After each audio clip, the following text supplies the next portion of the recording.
We laid something down that's special, and we got a chance to do something special. And the fact that we are a family and will always be a family. Now it begins. Drops back, lobs one, front left pylon. Caught! Touchdown! Garrett Wilson scores! A future Hall of Famer at QB. Aaron Rodgers slips a magical throw to Garrett Wilson. This is our story. What are you willing to give up to win a championship this year? This is our time. On and never believe it. Can't wait.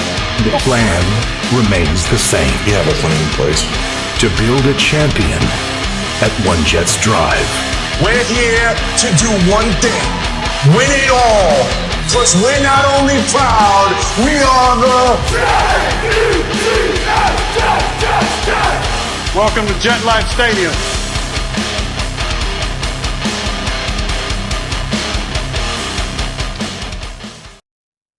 Hey, what's going on, everybody? This is Randy with the One Jets Pod. Hope everybody's having a great Friday and getting ready to have a great weekend. I'm joined by my co-host, Brandon. Brandon, how you doing today, brother? What's up, everybody? I'm doing good, doing great. Finally getting through this week. I'm ready absolutely. for the weekend. Let's get it rolling. Absolutely. So, no, today, guys, this is our preview show. We're going to preview the Jets Broncos. Before we get into that, as you saw in the opening, a little tribute there to the late, great Dick Butkus. Just want to shout out to the friends and family. My condolences as well to all the diehard Bears fans. We lost a great one today, Brandon. True icon. Yeah. I don't know if you want to say anything about Dick Butkus before we move on, but I just want to say, like, I saw that. I mean, I knew he'd been, he was getting up there in age. He'd been dealing with some stuff, but just to read those words that, Dick Butkus passes away. It's like, dude, I mean, that's not our era, but you and I grew up knowing exactly who the hell that was, dude. Mm-hmm. Yeah, absolutely. You hate to hear something like that, but again, condolences to him and his family. Prayers are with them, and hopefully that they can do the best to get through this tough time. Absolutely. All right, so we're going to go ahead and preview this Jets-Broncos game. Now, I'm going to say this. We were just talking about this off air. I know in the in our prediction show, we all picked the Jets. Now, while I picked the Jets, I'm not overly confident, especially coming off the emotional game that was Sunday night. This has trap game written all over it. A lot of Jet fans are like, we better score 40. It's like, better score 40. Like, how often do we score 40? I don't even care who the opponent is, dude. We tend to play down to our opponents. That's why I said in the preview show, somewhere along the lines 24-17, 24-21. Because to me, that's just the way the Jets do it. They've always been like that. Every once in a while you might get that blowout game and it'll catch you by surprise. But they better drop 40 or 50. It's like, dude, just because one team did it doesn't mean another team's going to be able to do it. These are NFL teams. They can make adjustments and stuff. So that does scare me. I'm a little worried, and I do have these things. I mean, it happens every time a Jet game gets ready to kick off, dude. The first thing I do is I check out the vibe on the sideline, dude. And this goes back. I mean, this goes back as far back I can remember to like that 45-3 ass kicking on Monday night against the Patriots back in like 2010, I think it was. Like, the first thing they showed on the sideline was Mark Sanchez and Rex Ryan, and they just had these looks on their face as if they didn't belong there. And I'm just like, oh, that's a bad omen. I don't like the way that looks. So I'll know Sunday afternoon. They show those first shots is what kind of game I think we're going to be in for. But before we start talking about what we want to see, let me drop these stats for you real quick, brother. The Broncos, as a team, on an average, are giving up 37.5 points, over 170 rushing yards, and over 280 yards passing per game. And we just got word this week, just a couple days ago, actually, that Breece Hall has no more restriction on him, dude. Now, I'm not saying we're going to, like I said, I'm not saying we're going to score a bunch of points, but 170 yards rushing, I mean, this is the week where you let Breece Hall cook, dude. What do you think? No, absolutely. We want to make this or call this the Breece Hall game or Breece Hall redemption game after how things ended last season against the same team. Exactly. We lost arguably two of our best offensive players in AVT and Breece. So I'm looking for a big game from Breece. And you know what? I'm also looking for a better game from Dalvin Cook as well, because he's going to get sprinkled in there. Use that ground game, ground and pound them to death, keep their offense off the field. And that's going to be important considering that we're going to be down two corners in Brandon Echols and DJ Reed. So it's going to be important for us to really set the tone with the run game. And I think Breece has a big day this weekend. Absolutely. I do too. I think they're salivating at this game, man. I think they're just ready to unleash him. And with that way that defense and Denver's playing right now, like, there's no better game than to get him going than this one right here. And then you look at the 280 pass yards. I mean, this is an opportunity to open, use that run game to open up the play action, to really see if last week was a fluke. I'm not saying, he needs to go out there and throw it, 30, 40 times, but 21, 22, maybe even up towards 25 times, and just let him do his thing. None of this. Don't go back to the handcuff game with them. Like, keep doing what you were doing last week. Mixing some trick plays. But I want to see Zach Wilson be able to respond to what he did on Sunday night. I don't want to see, just because you got Breece Hall that's probably going to torch these guys. Like, I want to, like, when you do use Zach Wilson in the passing game, like, I want to see what you were doing on Sunday night. How about yourself? Yeah, no, absolutely.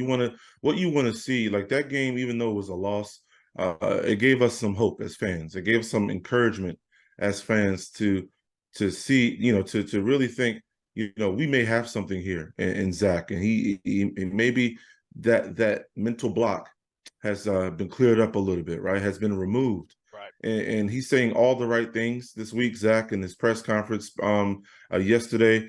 He's all smiles, and you love to see that. I haven't seen a smile on his face in a while. And he said some really mature things yesterday. So we're all hopeful that he can build off of what he did during the Chiefs game, and just don't press it. Right.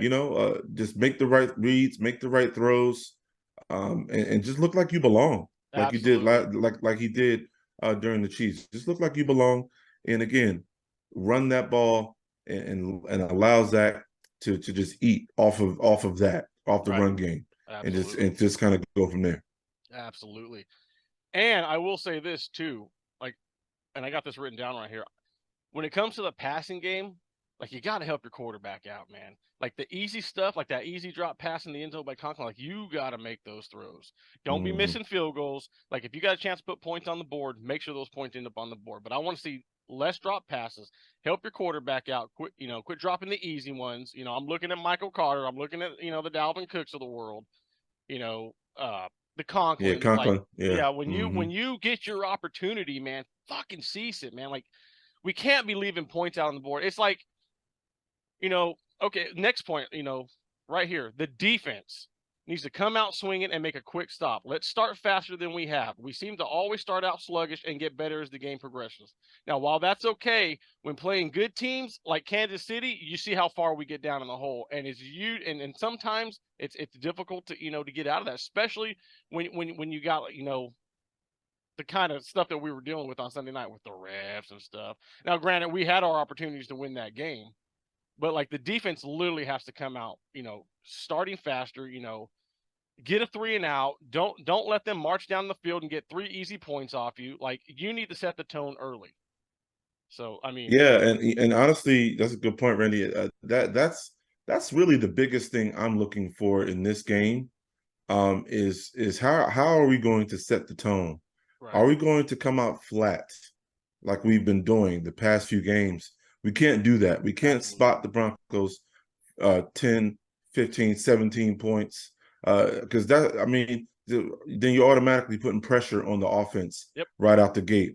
And that's not something we really want to do. We want to see Zach build off of that game, but we can't keep putting him in positions to where he has to press or has to come back and our defense needs to set the tone. If we do win the toss, I'm sure we're going to defer as we normally do. Set the tone, get them off the field, 3 and out, and let the offense do what they need to do to put the points up on the board. I want to see 7-0 Jets first in the first quarter. First drive. Absolutely. That'd be great. I mean, the Jets aren't really, they don't really do all that. They usually don't go down the first drive and score, not even a field goal. I mean, it's usually, if it's not a 3 and out, it seems like it's starting off promising, and then all of a sudden you'll get that drive killing penalty, and it's like, oh shit, here we go. Yep. But yeah, I definitely want to see the defense. It's like you said, you can't be spotting teams 7, 10, 15, 17 points, whatever, especially on the road. Especially on the road, and especially in a place like Denver, man. I mean, Denver's not the easiest place to play. Yeah. I am curious to see how Zach is in this game, because Zach didn't play in this game last year. This was a Mike White game. Now Zach does have the stronger arm. He does tend to put a little extra on it at times, and this could be one of those games where that little bit of extra can get a little out of hand. With that thin air up in that mile high thin air.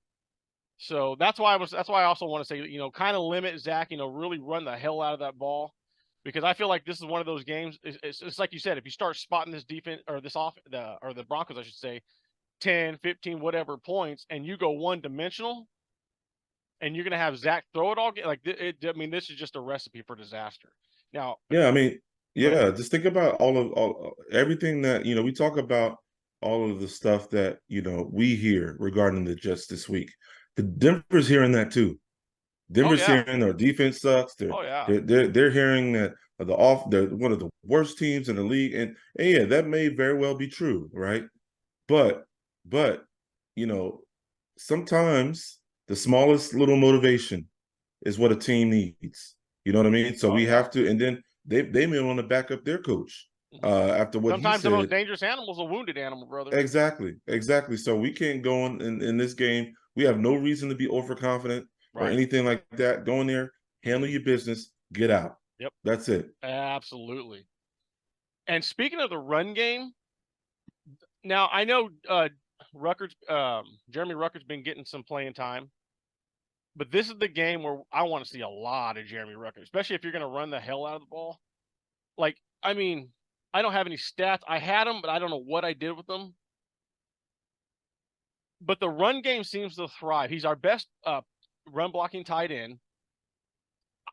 To be honest with you, I want to see more Rucker in this game than I do CJ Uzomah, especially if we're going to run the ball.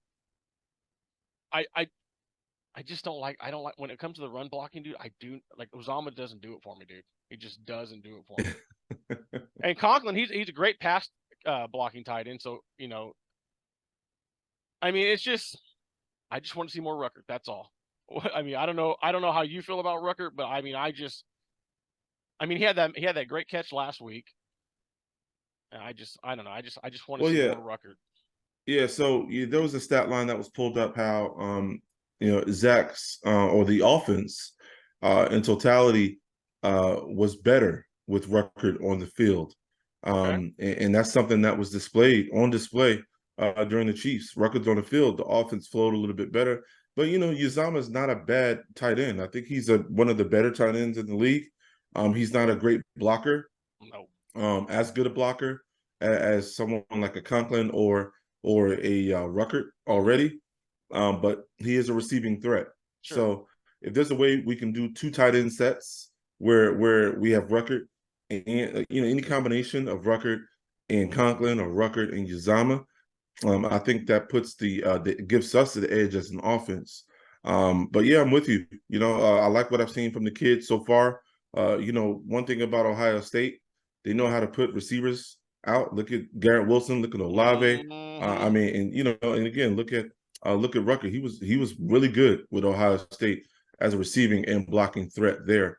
And now you're just starting to see it come to fruition on the NFL level. So I think we'll see more of Rucker, and we just hope that he continues to improve and continues to, add to our hope. Absolutely.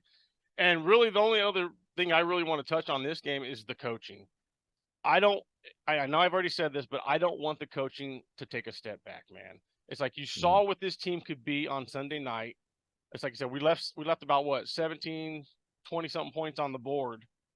We saw what this team could be. Don't go backwards. Keep going forward.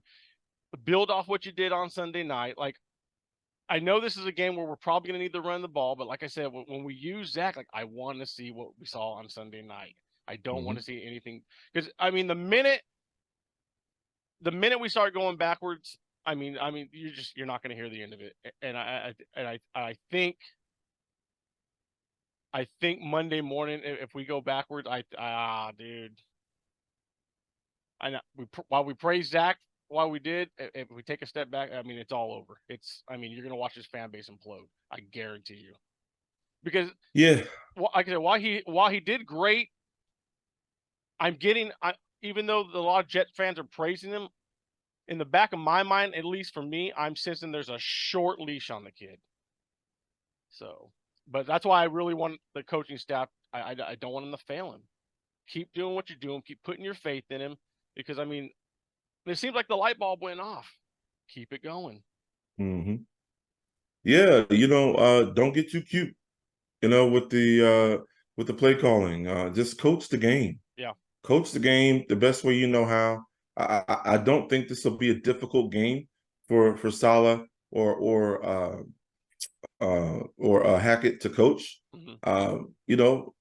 Take what the defense gives you. Yep. That defense is not very good. They're last in the league in almost every statistical category as it relates to that. So use that. Yeah, they may have a little more edge this week. That's okay. The Jets are still the better team overall. So don't get cute. Call the game like you see it, and have a nice game plan, and make adjustments. Yeah. One thing, to that point that I saw earlier today. Think about this. The Jets have had. Let me just make sure I got this correctly. I don't want to misquote, but I thought this was pretty interesting. Our defense hasn't allowed a second half touchdown in 7 straight games. Yeah. So we've been making adjustments at halftime. Yep. So it just hasn't translated into too many wins, obviously, and we know the culprit of that is our offense, obviously, right? And falling behind early too. And falling behind early, we can't do that. So when you have those two coupled together, again, we know how to make adjustments. We have shown that we can make adjustments, but we don't want to be in a situation where we have to make too many adjustments, right? Because we're so behind or what have you. So keep the game plan simple. Keep it simple for Zach, as we've seen during the Chiefs game, and just coach the game. Yep. Coach the game. Absolutely, like you said, let Dick coach to whatever the defense gives you, man. Yeah. So we both made our prediction on this earlier in the week. We both got the Jets. I think I was, like I said, 24-21. I'm still going to stick around that prediction. Like I said, the Jets are just, to me, always one of those teams that even if they do pull out a win here, which I think they are, I still think it's going to be close because they always just seem to play down to their opponents, let them stick around, give you that freaking heart attack moment. But for you, I mean, are you still sticking with your score from this past prediction score or show? I should What say. did I say? 31 something? Yeah, I think gave it a pretty big score. Yeah, I mean, I'm thinking maybe like a 28-17. Our defense has not given up a lot of points. Mhm. Even in the Cowboys game, that those points were kind of skewered Yeah, a there was a little bit. lot that went wrong in that game. Right, right. So, on average, we've been allowing less than 20 points a game, or 20 points or less a game, and I think that trend continues in this one. Again, I think Brees has a big day. I think he has 2 scores. I think Cook has a score, and also think Garrett Wilson has a score Oh, in this game. okay. So yeah. So 20. I'm thinking 28-17 Okay. is my prediction. Excuse me. Right on. Well, I mean, that's all I got. I mean, do you have anything else you wanted to add on to the show? No, that's it. I'm looking forward to this game. Something that we can continue to build on to see Zach continue to progress. And fans, just you know, hold on to hold on to your seats and, Yeah, and just enjoy the game for sure. absolutely. Well, hey guys, we appreciate you for checking us out on this review show. Make sure if you're checking us out on YouTube to hit that like and subscribe button. If you're Please. listening to us on the audio side of things, again, thank you for listening to the end. Make sure to like and follow us on there, as well as give us a 5-star review. That always helps us, especially with the algorithm. So on behalf of Brandon and myself, we'll see you guys down the road. Go Jets.